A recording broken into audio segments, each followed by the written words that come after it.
ว่าสิลงมาอย่างได้เมียหล่นยังบ่ได้ปาดนี้โอ้ยโศกสตาตั้งแต่น้องสมหวังนี่นะค่อย69เรา22นอนล้มกันในถามดีๆนี่น้องกับท่าน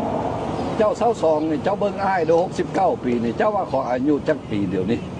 โอ้ยเจ้าก็ประมาณ25แล้วของเราหมักเนาะหมอแกกะยาเขาเบิ่งค่อยนะเขาเว้าเป็นแนวนั้นแต่ละคนมาอยู่คนเดียวแบบนี้เลยกับมีนัดทุกมือเลยบอกนัดกันทุกมือเลยบอกกับผู้สาวโอ้ก็ล้มแล้วมือแรงมากก็ได้ล้มคนหนึ่งมือเศร้ามากก็ท่าล้มกับคนนั้นอยู่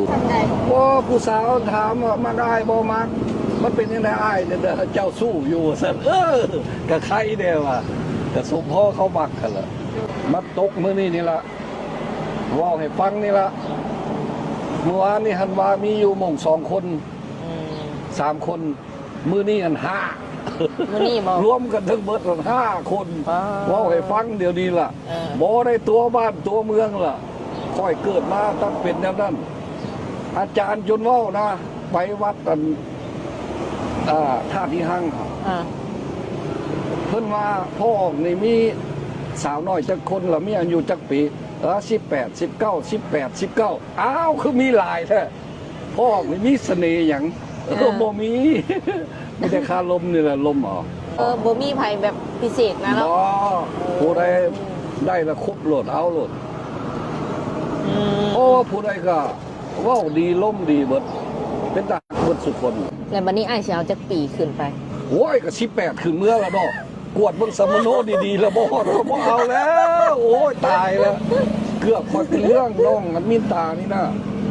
บ่ยันว่าสิเอาซาวขึ้นบ่หรือว่าหยังประมาณนี้นะก็แล้วแต่ว่าส่วนหลายมีแต่ล้มสาวน้อย18 19 18 19เบิดเดี๋ยวนี้ 4-5 คนนี่นะFC ถามว่าเป็นหยังอ้ายคือมักแบบสาวรุ่นน้อยจังซี่นะชีวิตของข่อยแก่อยู่แต่ว่าจิตใจข่อยเป็นคนหนุ่มอยู่ข่อยล้มได้แบบคนหนุ่มนะข่อยไปได้แบบนั้นข่อยบ่แม่นว่า40 ปีจะไปกินเหล้ากับ40 ปีข่อยบ่เป็นแนวนั้นคนเฮานี่นะอายุ40ปลายแม่ห้างแม่หมายมีลูกก็อย่าต้มคนเฮานี่บ่แม่นหน่อยหมู่ข่อยอยู่เวียงจันทน์นั่นจนเบิด4 คนเฮ็ดเหล้าปุ๊บห้านค้าห้านขายให้เบิดบัดสุดท้ายแล้วก็ทิ้มเขามีครูแล้วก็ทิ้มบาดนี้คอยมามักผู้สาวน้อยจิตใจของคอยมักโดยแต่ว่าสาวน้อยนี่เขาบ่ทันตัวเป็นสอนเอาจืนไข่สอนเอาความหมายของคอยคนก็เข้าใจลายอยู่เขายังน้อยเขาบ่ทันฮู้หยังเขาก็สอนเอาเนาะสอนเอาเขายังตัวตั้งแต่ทอดไข่แม่นก็แล้วแต่โชคชะตาเนาะแต่ว่าก็เบิ่งเอาว่าเขาฮักเขาแท้บ่เขาว่าเขาฮักแต่ว่าบั้นสุดท้ายมันจักสิเป็นแนวใดบ่ฮู้